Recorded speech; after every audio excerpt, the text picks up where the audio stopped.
বছরে ফেসবুকে সবচেয়ে ভাইরাল একটি ফল মালবেরি বা তুত ফল।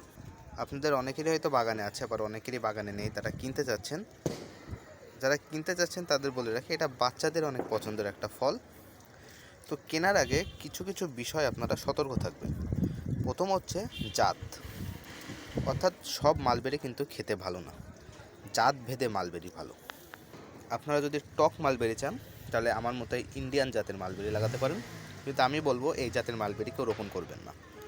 এটার পাতা পোড়ার সমস্যা হয়, প্লাস ফলগুলো পাকলে মিষ্টি, তার আগে কিন্তু মিষ্টি না। পাকলে যে খুব মিষ্টি তাও কিন্তু না, হালকা হালকা টক ভাব থাকে। মিষ্টি যদি খেতে চান তাহলে রোপণ করতে পারেন পাকিস্তানি লং মালবেরি অথবা তুর্কি মালবেরি। এগুলোর ফলনও অনেক বেশি, তুর্কি মালবেরির ফলনটা বেশি, কিন্তু পাকিস্তানি লং মালবেরি ফলন ওর থেকে একটু কম, কিন্তু মিষ্টি বেশি। এছাড়াও হিমালয়ান লং মালবেরি আছে, এটাও ভালো মিষ্টি। বিভিন্ন পেজে কম দামে এই ধরনের দেশি জাতের মালবেরি বিক্রি করে থাকে, এগুলো কিন্তু খেতে একদমই ভালো না। এজন্য মালবেরি কম দাম দেখেই কিনে নেবেন না, ভালো পেজ থেকে সঠিক জাত সংগ্রহ করে মালবেরি কিনবেন অবশ্যই, তাহলে কিন্তু সেই মালবেরিগুলো খেতে ভালো হবে।